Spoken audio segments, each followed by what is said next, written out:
Money talk. Here comes the money. Ladies and gentlemen, welcome to another episode of the Fatal 4-Way Podcast. I'm your host, Jesse the Man Lopez, alongside my tag team partner, Ernest Ultra Zamora. Ernest, have you been since the last episode? Been pretty good, Jesse. How about yourself? I've been great. Well, if you heard the news and the opening of our show, Shane McMahon has returned to save the WWE. I have a different theory, but go ahead. Well, Shane McMahon, the fallout of Fastlane blew the roof out of Detroit with the return of Shane McMahon going into WrestleMania. But before we get to WrestleMania, we got to talk about Fastlane and what happened to lead up to Shane McMahon's return. Ernest, your overall, how did you like Fastlane 2016? It was going good until the main event. It was actually really good up until the main event. Really. I do agree. I think it was a solid B this time, not a B plus, but a B getting into the A. I didn't mind Roman winning the match, but I know some fans did. But with Shane McMahon coming out in the fallout, I think helped spike, and of course of what Triple H did at the end of Raw, leaving Roman Reigns a bloody mess. Or so we think. So it's gonna be pretty interesting to see where they move forward with it. So again, we're gonna talk about Fastlane, the Fastlane fallout. We're gonna talk about, of course, Daniel Bryan's retirement, and of course the big show coming up in a couple of days, WrestleMania. So we'll be right back, and we'll go ahead and talk Fastlane and Fastlane fallout.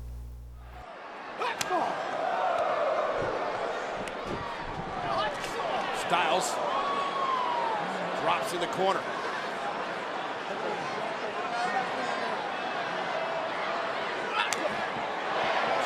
Slam the Styles around.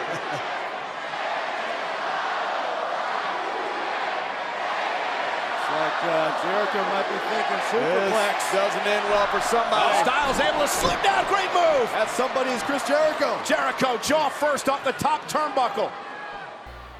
And that was a little snippet between the AJ Styles and Chris Jericho match, which won match of the night with AJ Styles and Jericho. AJ defeated Chris Jericho by submission. Ernest, how did you feel about the AJ Styles Chris Jericho match? It was pretty good. I mean, you got two basically technical wrestlers. I mean, AJ Styles and Chris Jericho. I mean, I think these two are in two different generations, I'm assuming, or... Correct. So, I guess in a way, it's kind of what those two wanted, not really... I don't know, I never really did see it as far as the universe wanted, but I guess these two wrestlers wanted to go at each other, and so Chris Jericho was more willing to accept AJ Styles into a match. Oh, yeah. I mean, like Jericho said, it was to solidify AJ's spot in the company by beating Chris Jericho. Now, on the Fallout side, they formed Y2AJ. Hopefully that goes forward. That'd be an interesting tag team for a little while going forward. But we're going to go ahead and start off with the pre-show. It was the United States Championship match in a 2 out of 3 falls. It was Kalisto versus Alberto Del Rio. Kalisto won 2-1. And it looks like they're really pushing Kalisto here, and I'm very happy with it as the United States champion. Now, the only thing is where they're going to put him in the WrestleMania card and who's his next opponent's going to be. My prediction, I think it's going to be AJ Styles. Against Kalisto? Against Kalisto. I think that would be a nice little spot for AJ and Kalisto, two up-and-comers within the company. But did you see the pre-show? Actually, fortunately, I did not. But I did see the part of bits and pieces of the match, and I don't know. I just don't have anything going for Kalisto. I really don't. I mean, it's the same thing for, Sin Cara. Being a Latino, these two have nothing for me. I don't know why. I just don't. I guess I don't. They're not Rey Mysterio. Yeah, I think that's what the whole thing is. I actually do enjoy Kalisto in his matches. Not too much Sin Cara. I'm kind of right now upset in how they're using Del Rio right now.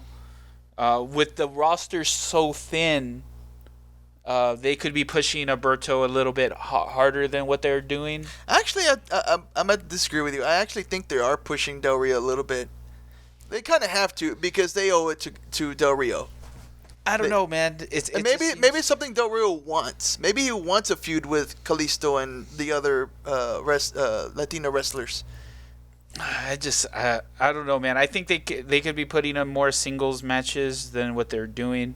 I know he's part of the League of Nations and everything, but to me it just seems kind of off. And with main event status so thin, you know, they have a perfectly good heel right there with Del Rio. Same thing with Sheamus.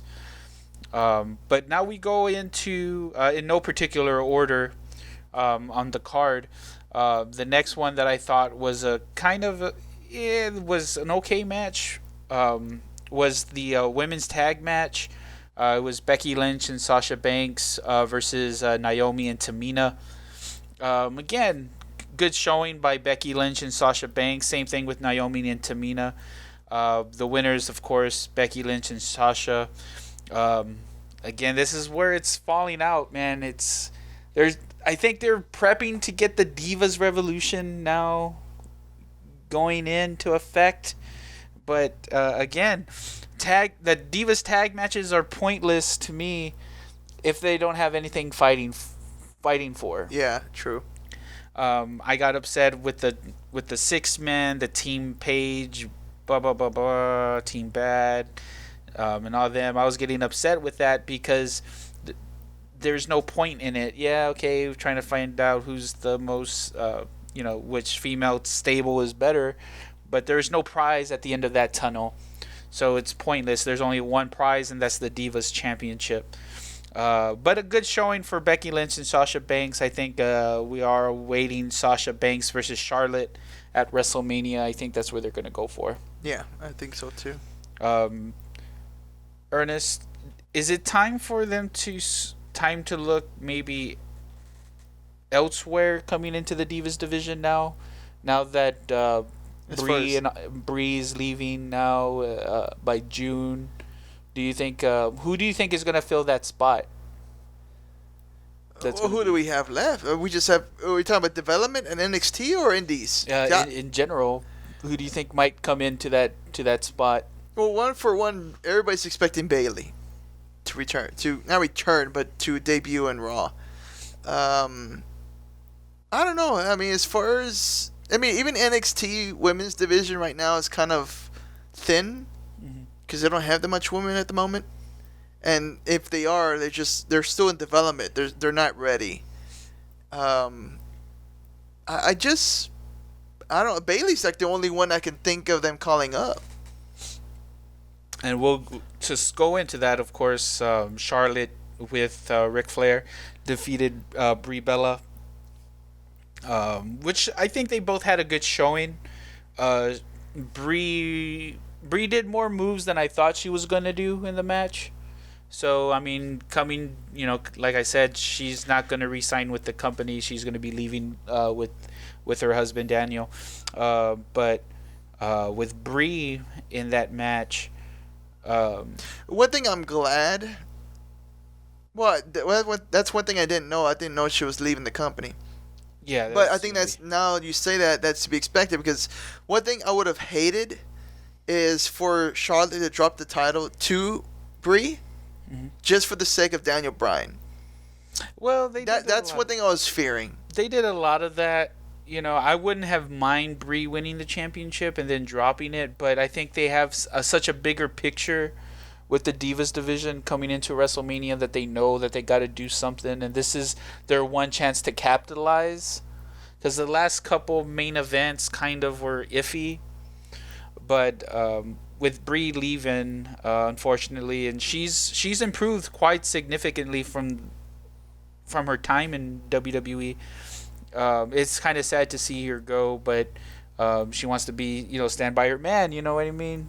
So congratulations to Brie Bella by putting on a good show against Charlotte. I don't think she'll be gone for good. I think we'll eventually see her in the future. But right now, I think they probably gonna want to settle down for a while. I think. Oh yeah, Charlotte right now is running in high stream. Right now, Rick and Charlotte are running that Divas division. Man, Ric Flair jamming out, walking down, getting that strut going.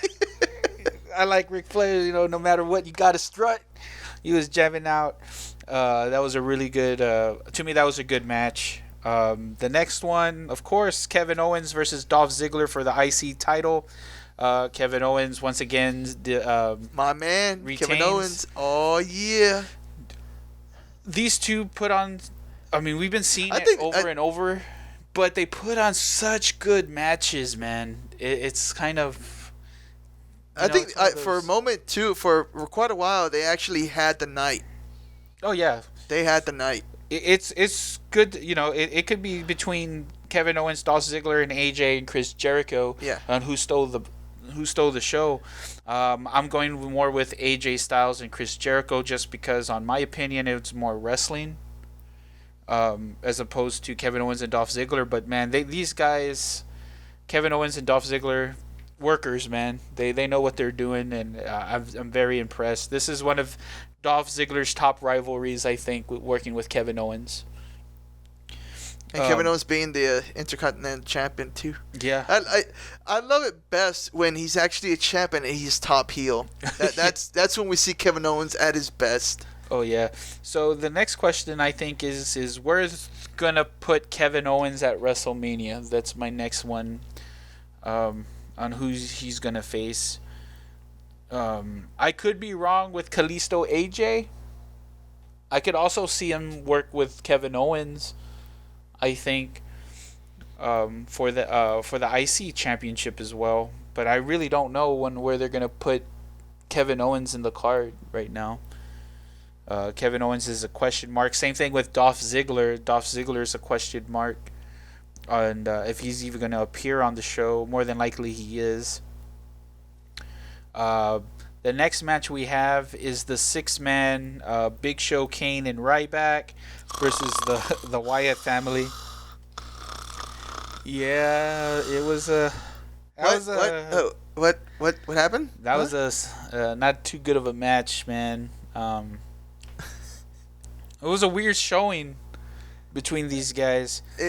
Big Show picked it up. I was impressed by Big Show. It looks like he still has a little bit left in the tank. I didn't bother watching it. Luke Harper and the Wyatt family. Big Show threw Eric Rowan like half across the ring. That was pretty cool. He just grabbed him like, wow! He was awesome.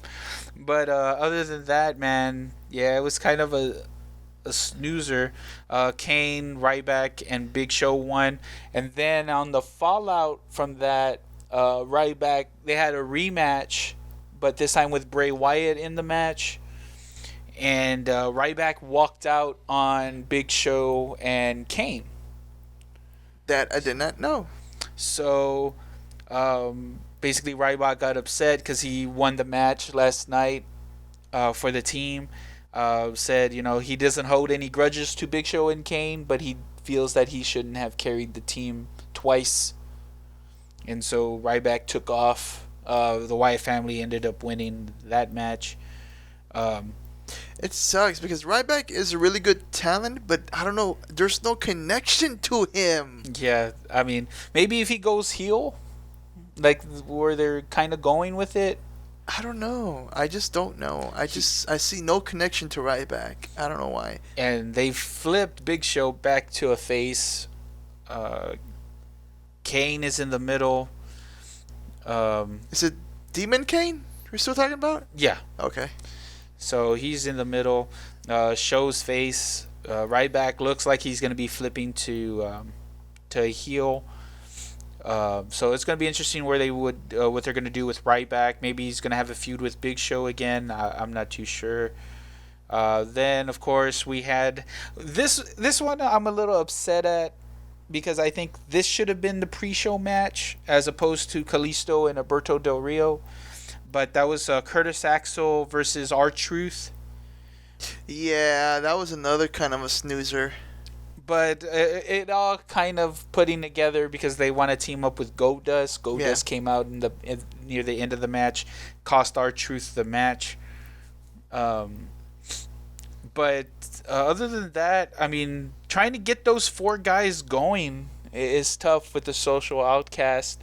They were funny for a while. I mean, not funny. When they came out, they had a couple of good jokes here and there, but I'm like, To tell you the truth, my 2 favorite from the Social Outcasts, if they're going to go with that group, is Adam Rose and Bo Dallas. Those 2 are my favorite from the group. Heath Slater, he's okay, but they need to do something else with him, man. I just, again, just like Ryback, there's no connection. Curtis Axel, I don't know. Curtis Axel is a good talent. I think he needs to be more like a Broly type fighter, man, as opposed to what he's doing. I think he needs to tap a little bit more with his father, Mr. Perfect. I think he needs to tap a little bit more something with that, because we all like Mr. Perfect. I know Curtis Axel doesn't want to follow in the shadows, but that's what is happening to him. He's getting engulfed by his granddad and his father. I mean, he's a 3rd-generation superstar, and he's getting engulfed and getting lost. yeah. In there, and that's something you don't want to do. Maybe tap something with Mr. Perfect or his grandfather. He's got to find that charisma. Yeah, because unfortunately, I mean, he's a good wrestler. I just no connection. Same thing with Heath. Adam Rose, I like. Bo Dallas, I like. I think they might be pushing R-Truth. I'm not too sure, man. It's a little. Well, he's getting more airtime. It's a little crazy. It's good. So It's good to see Goldust, get some airtime too back. He's yeah, after all those rumors saying that he was gonna be retiring and stuff, Yeah. he's getting a little bit more airtime. So it's pretty cool. maybe something is happening between R-Truth. Maybe we will see a good Golden Truth going on. 'Cause I actually like it. It looks good. Yeah, I think they're just like rehashing Booker T and Goldust. I don't know. But R-Truth is a little bit funnier than Booker T, so I kind of would like to see them two tag team, especially with the last on Monday with the cake, and R-Truth smashed the cake into Goldust's face. That was pretty funny. Then we have the main event of the evening, which is the triple threat match: Roman Reigns, Dean Ambrose, and Brock Lesnar. Roman Reigns once again is heading to as the number 1 contender, facing against Triple H at WrestleMania 32. It was it was a really good match up until Roman Reigns won. To me, the match was good. I was expecting Roman to win, because where they're going with, well, obviously they're going Dean Ambrose versus Brock Lesnar at WrestleMania 32. I mean, Roman was the one. I expect something to happen at WrestleMania 32 with this.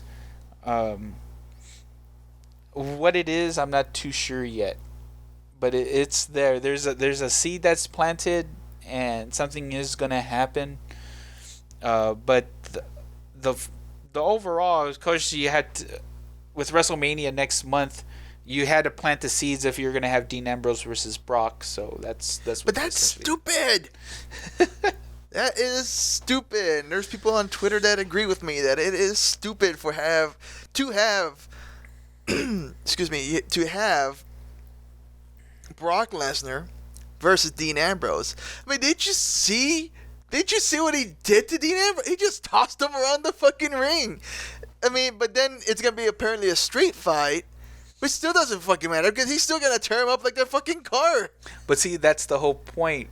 Brock Lesnar is gonna take Dean Ambrose to Suplex City, but Brock Lesnar is going into a street fight, which is essentially the Ambrose Asylum. So it's gonna be this is where. But see, my other argument is why is Brock Lesnar going for the loser when he should be going for the winner? Well, essentially he's saying that Brock Lesnar had Roman in the Kimura lock, which would have made Brock Lesnar the number one contender. But yeah, but it's a triple threat. What do you expect? Dean Ambrose came out of nowhere with the chair shots, and essentially Roman winning. I still think it's stupid. But this is where a lot of people, I think, in the street fight that's gonna follow at WrestleMania 32, we're gonna see more Jon Moxley as opposed to Dean Ambrose. We're gonna see Dean Ambrose kick it into hardcore, so we're gonna see Moxley come out more than Dean Ambrose. So it's gonna be interesting. Well, that'll be nice, but eventually I want Brock Lesnar to win. You know what? I'm gonna say Dean Ambrose is gonna walk out the winner. But but here's the thing: you have Brock Lesnar lose to Dean unless something really goes fucking crazy. He does something absolutely insane, which I'm sure they're gonna push for. Then yeah, I can see Dean Ambrose winning over Brock Lesnar. But Brock being the beast that he is, I don't see it. This is what I see is gonna happen. Dean Ambrose is gonna beat Brock Lesnar. Roman Reigns is gonna beat Triple H. Shane McMahon is going to beat Undertaker. And it's going to cause a shift in power. But then again, a lot of people forget Shane is almost as ruthless as the Authority, even more so than Vince. So having any McMahon in power essentially is bad. Is going to be a heel. But I have a feeling that they're going to... The fallout for Monday night, there's going to be another title match. And it's going to be Dean Ambrose versus Roman Reigns. And Dean Ambrose is going to win. And he's going to beat Roman on Monday. Fallout. The following Mania. Of Mania. Yeah. Yeah, because that's another thing I was kind of curious about. That's going to be the whole another story, is the fallout from Mania going into Monday. It's like essentially WrestleMania 2. Like sequel almost to it. So it's going to be very interesting. We're going to take a little break. We're going to come back. We're going to be talking Daniel Bryan. All right, Chris, just want to get your reaction. You just found out that Daniel Bryan announced his retirement. I literally just found out that he announced his retirement because you told me like 2 seconds ago. And I mean, I guess it's not a surprise. He's been out for so long, but it sucks. It's talking about one of my favorite performers to watch, a guy who totally reinvented himself and became one of the most popular performers in this. Okay. Daniel Bryan is one of the best performers that I've seen in this generation of wrestling. I mean, you look at the talent that has spanned from his generation of wrestling. Him, Hideo Itami, and of course, the one that walked out on us all, CM Punk. CM Punk are probably going to be considered one of the best wrestlers of all time. I have nothing but good things to say. I've really enjoyed Daniel Bryan from the moment he walked into WWE. He started it down at the NXT season 1 when it was like more of a TV show. So I have nothing but good things to say about Daniel Bryan's WWE career. It's sad to see him go, not on his terms, unfortunately, but due to medical reasons. But before I go into my last part of Daniel Bryan and why it's so sad of him retiring, Ernest, what are your thoughts on Daniel Bryan? Well, to be fair, I really haven't followed Daniel Bryan's career as much as you probably have. So the whole emotional night of him retiring didn't really affect me, and I'm pretty sure a lot of people out there are going to be mad at me for that because really I didn't have much of a connection to Daniel Bryan other than he was always the underdog. That being said, I mean, you got to consider this guy is young still. He's like our age almost, but he's been wrestling since his early teens, or not early teens, but late teens, So he's been in this game for quite a while, and he's taken a lot of punishment in the indie scene, probably more than we all knew. And one of the things that we're talking off mic was these new procedures for finding, medical reasons, and it's gonna be tough that a lot of these younger wrestlers are gonna have to retire early because of this new procedure of concussions and stuff like that. And I'm not being mean where they shouldn't have this testing and all that kind of stuff. No, what I'm saying is yes, we need to make sure these guys are healthy, but you're gonna start seeing that a lot of these guys are gonna be retiring earlier in their career than our old superstars that we used to see. That's true. I mean, a lot of people are going to get are telling Vince McMahon on what he should have done and WWE what they should have done. But this just proves that Vince McMahon actually cares about his wrestlers. If he wanted to, I'm pretty sure he could have pushed Edge to do the match against Alberto Del Rio in that ladder match at TLC or Money in the Bank after WrestleMania, but it wouldn't been right. Edge was feeling numbness and everything, so Vince actually cares about his main eventers. But I'm pretty sure he could have asked Edge to do it. I get upset because of what CM Punk said about the medical staff. That just to me shows you, unfortunately, how much it could stretch the truth. But you never know, because maybe now he's taking more consideration than he was back then. Maybe because remember, CM Punk was there in WWE before he was actually out and doing things, wasn't he? Yeah, but even with that, Vince has always been careful again about his main events, by his main eventers. You know what I mean? He's always been like that. But since when, though? Because we got to remember his dad was a promoter in boxing as well as wrestling. So I'm pretty sure he doesn't want anyone to end up like Perro Aguayo Jr. Well, Perro Aguayo Jr. was an accident in the ring. But still, anything with the neck concussion-wise could still be the same. Muhammad Ali, unfortunately, had so many concussions, now he can't control himself. Like his hands, he's shaking. And Daniel Bryan kept something from WWE by telling him he was having night seizures. So with that itself, they knew something was wrong from the beginning. They were just waiting for him to say something. And he did on SportsCenter. He revealed that he was having those night seizures. So it boils down to the athlete too, to provide the information that they need for the medical staff. If they're not fully compliant, they can't force the athlete to say things. But these are things that come up on their own, I guess. Yeah.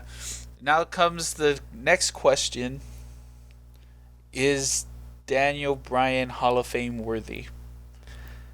That's tricky. I mean, we talked about it a while ago in season 1.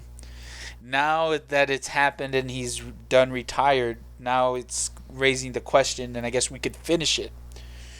Ernest, is he WWE Hall of Fame worthy? First ballot. First ballot? No.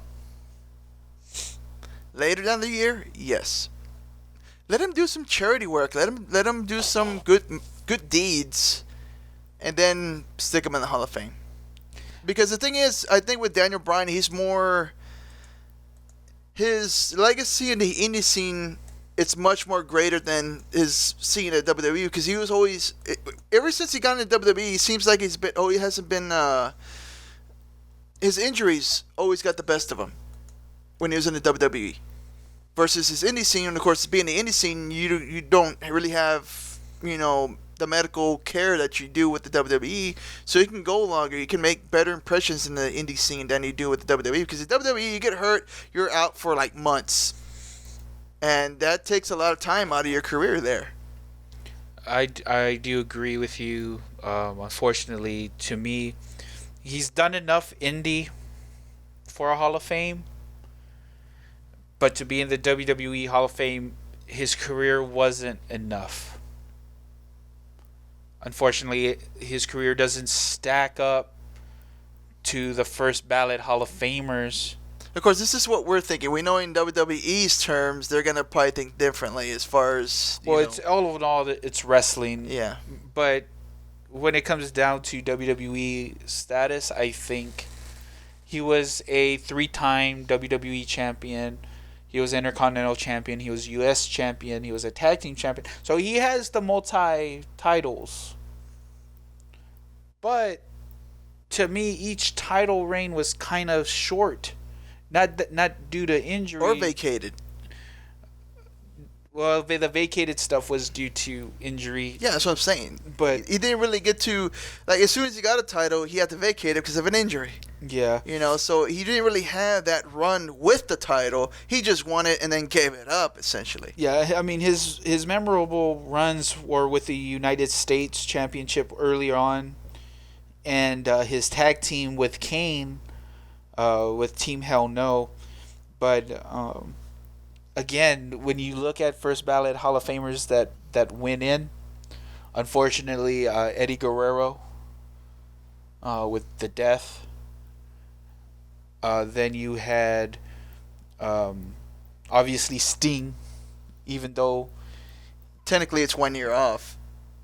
That's true. It was 1 year out. And Edge. Edge was the first ballot after he announced his retirement. Bam. He was in the Hall of Fame. But that's because he had a long legacy. He had long runs with his titles. Yeah. And again, he had the most titles in WWE. So I'm comparing Edge to Daniel Bryan. Again, it's just his time with the WWE. That's what's separating. Yeah. And I don't think Daniel deserves to be in the WWE Hall of Fame, but not this year. Maybe next year or next year following. Yes. It's going to be at least within 5 years. Yeah, within the next 5 years, I'd say it's okay. But not this year. This year, to me, is too special. There's other deserving candidates to be in the Hall of Fame. Not to say that Daniel Bryan isn't one of them, but I want to see others go in because they've waited a longer time. Yeah, because if Daniel Bryan gets in now, it kind of overshadows everybody else. Because right now Daniel Bryan's like the hot thing right now, the hot news. Yeah. So and that would kind of suck because I actually like Sting for him to be in the Hall of Fame this year. So, him being in there, that's great. But for Daniel Bryan to overshadow him, that would kind of suck for Sting. Yeah. Again, if he does go in, congratulations to Daniel Bryan. He does deserve it. There's still a couple of weeks left as they announce the induction class.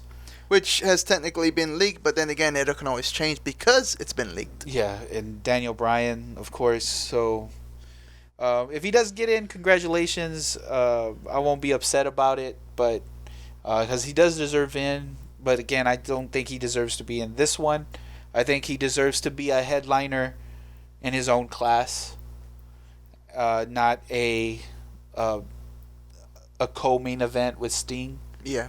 So I do believe that that's how it should be done and give a little bit more respect to Daniel Bryan. But again, if he does go in this year, congratulations. I have nothing but respect for Daniel Bryan and all his body of work that he's did in the indie scene and in WWE. So those are our thoughts. Again, that's just my thoughts, Ernest's thoughts on how we feel with the Daniel Bryan. Now we're going to this is it. We're going to lead up into WrestleMania, guys. The WrestleMania build-up. We're going to go ahead, take a small break, come back in.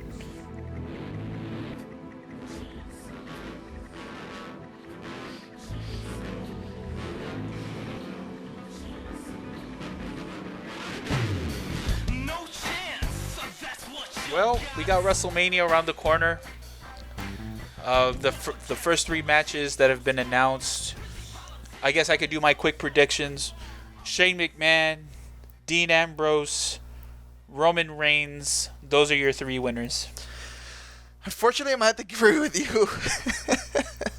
But the thing is with Shane McMahon versus Undertaker, that's going to be a real doozy because we haven't seen Shane McMahon wrestle in long time. Yeah. Shit, Shane McMahon was just little when we saw him in WWE. Now he got gray hair. Yeah, I know. Dude, that's crazy. I looked, man, and I'm expecting something big from Shane McMahon in that Hell in a Cell match. I just don't want him to hurt himself. Exactly. That's it. I'm kind of afraid too because, like, damn, Shane, we haven't seen you in a while, baby. I hope you still got it. Well, of course, if you haven't heard, this next episode of Monday Night Raw, it would be the 29th episode, February 29th episode of Monday Night Raw. Undertaker is coming out. He will be there to address. Now, wouldn't it be funny if he just said no, that he didn't want to face Shane McMahon? I think that would be pretty cool. But we'll see what's gonna happen. I know we were talking about it early off mic. Was it's like, Vince McMahon is the top boss, and you gotta go against the mini boss or the sub boss, and that's gotta be fucking Undertaker. It's always Undertaker for some odd reason to get to the boss. That's funny. Yeah, we were talking about that. I don't know, man. This episode was kind of weird. Blame Roman Reigns. Cancel WWE. Hashtag cancel WWE. No, I'm just playing. After Fastlane, it just ended such a downer when fucking Roman won. Everybody was so fucking pissed or down. And then come Monday Night Raw. Okay, Shane brought it up. And then Roman Reigns brought it back down until Triple H came out and fucking busted his shit, apparently. But there's a theory that it was staged, so technically Roman Reigns doesn't even have a fucking broken nose. So it's like, stop fucking feeding us Roman Reigns, god damn it. It's I don't know. Because here's my theory, not theory, but this is a conundrum that I cannot figure out. Okay, Triple H, part of Authority, right? Mm-hmm. Stephanie McMahon, Authority. Yep. Okay, right now Shane McMahon's against Authority, right? Where does this leave Roman Reigns? Okay, if Roman Reigns wins over Triple H, that technically means Shane McMahon wins. But we don't want Roman Reigns. We want Shane McMahon. So it's like, I guess thinking about it pisses me off because if you like Shane McMahon, you got to like Roman Reigns because he's fighting the Authority. That's what fucking pisses me off. Well, Roman doesn't necessarily need to win, but another angle they could go, of course, Triple H could win. And then Shane McMahon takes control of Raw. It's essentially WWE. And there's going to be McMahon versus McMahon again. Shane McMahon versus Stephanie and Triple H. So they could go with that angle again. But the thing is, right now, because you saw how hot, how's it saying in wrestling talk is, when you come out, you win the crowd. Yeah. Shane McMahon won the crowd flat out. Oh, yeah. Walking out. But the thing is, but right now, he's got the crowd in his hands right now, Shane McMahon. And for Roman Reigns, who does not have the crowd in his hands, it doesn't go together. It's going to be interesting, because, like you said, but it's going to be where the roster is going to be split on who they want to work with, the Authority or so. I mean, it could be a bigger build-up. I don't know how long Shane McMahon signed his contract for. That's another question. Yeah. Because he is breaking the fourth wall, Shane McMahon does not own any more stock in WWE. He owns no stock. What they're going off is a kayfabe angle. He owns no stock in WWE. He sold it when he backed out. So Shane McMahon is a talent. He's under a talent contract. How long is his talent contract is? That's going to be up to Shane McMahon. I would assume it's gonna be for about a year and a half. Because he can't just show up and then leave again. That doesn't seem right. But then again, it just depends on how bad the Undertaker's going to beat him up. If even Shane McMahon's going to win. That's another question. Yeah, it could be what. But then again, but this is stupid because it's just because all WWE is doing is just feeding us to get us over Roman Reigns, really. Yeah, that's what they're supposed to do. Yeah, but no matter how hard they try, Roman Reigns will not win the crowd. No. That's true. But it's because Cena's not there. Cena blew the whole thing for WrestleMania 30. We should really be blaming John Cena. No, because they have other better talent than Roman. Well, yeah. Well, no, it's not. And it's one of those things. Dean Ambrose would have won the crowd easily, way easily, than Roman Reigns. Hell, I think fucking Ziggler will win the crowd better than fucking Roman Reigns. Oh, no. Just everybody doesn't like Roman. Well, I take it back. There's the kids that like Roman Reigns. No, I really don't think he could hang. Who? Dolph. He was going for last year. He had a really good run. Now that would have been good to see. To end that story between Dolph and the Authority, that would have been okay for me. I think Ziggler still's got it. I think he still got it. Well, he's got years left in him. No, I'm not saying that, but I'm saying he's still got the crowd behind him to go after the title. Oh, yeah, because things of Kevin Owens, you know what I mean? That's where it's going to be. Everything is going to be based... How WWE works is, of course, how good your opponent is. How good the person you're dancing with, so to speak. Maybe Triple H could tap what Roman's lacking in this match. Who knows? Well, that's what really Triple H is trying. Even Triple, I was thinking about it harder. Triple H essentially is being the Ric Flair for Roman Reigns at this point. Yep. But no matter how hard he tries, Roman Reigns still can't get over the crowd, bro. It's going to be interesting to see now. Because you just see everybody's reaction to how everybody loved the beating that Roman Reigns got in the hands of Triple H. Well, yeah.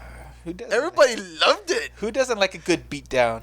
But the thing is, okay, but look back when it all started, when Roman Reigns took a beatdown on Triple H. It wasn't nearly as heavy. That's true. That's true. So it's... I don't know what to do. As we get ready to conclude this episode and WrestleMania is about 30 days out. One prediction. Who would you like to see the following Monday after WrestleMania? That's a toughie. Because right now my mind's still on WrestleMania. I can't even think the day after. Because I know they're going to pull something. They got to bring somebody in. The roster's real thin. Yeah. No telling if anybody's going to get injured in WrestleMania. So they got to pull people in to fill up the roster if there's any injuries, which I'm sure there will be. Because WrestleMania, you got to bring your game. Oh, yeah. You got to bring your game. And if you don't bring your game, it's going to be a poor showing at Jerry World. Yep. That's something they don't want to do. Yeah. Especially there. I'm going to say Samoa Joe. You'll see Samoa Joe probably after Monday. After Mania Monday, that Fallout, you'll probably see Samoa Joe. Or Sami Zayn. One of the two. Possibly Finn, but it'll be one of those three. I think you will see. It'll be difficult because you still have the title match at NXT. Yeah, but again, it's just to pop in for the main roster. So I think we'll see one of those three. If Samoa Joe doesn't win the heavyweight title there in Dallas, I'm pretty sure we'll see Samoa Joe come out probably against Kevin Owens. I think that would be a good way to start Samoa Joe's rivalry in his WWE career is against Kevin Owens. So I'm shooting for Samoa Joe. That's who I'm going for. That's who I'd like to see on Monday after Raw. I really don't know. After Mania. I really don't know. My mind's still stuck on Mania, and that's probably what WWE wants. They want your mind stuck on Mania. Well, I'm already thinking after. I'm already thinking to WrestleMania 33. So guys, thank you very much. Make sure you follow us on my YouTube, obviously, with the Fatal 4-Way Podcast, Jesse Lopez, where you can catch new episodes of the Fatal 4-Way Podcast. Follow Ernest on Anime Fun TV via Twitter at Anime Fun TV. Yep. Also, you can follow us again on or join the conversation actually at our Facebook page, the Fatal 4-Way Podcast Facebook page. Join the conversations. We post everything. Right now we have a really good steady cast of characters on our Facebook page, and I'd like to thank everyone who's on there. We have discussions on what's happening. We also do on Mondays and Thursdays we do reactions on what's going on. So we trying to keep everybody in tuned. And that's it, guys. Thank you very much for everything that y'all been doing. And we'll see you on the next episode of the Fatal 4-Way Podcast, which might be WrestleMania, might be a post-WrestleMania show. We haven't decided yet, but we'll get it to you as soon as we can, or as soon as I decide to do something. So, thank you very much, guys. Have a good night. Ernest. Later. We're out. Peace.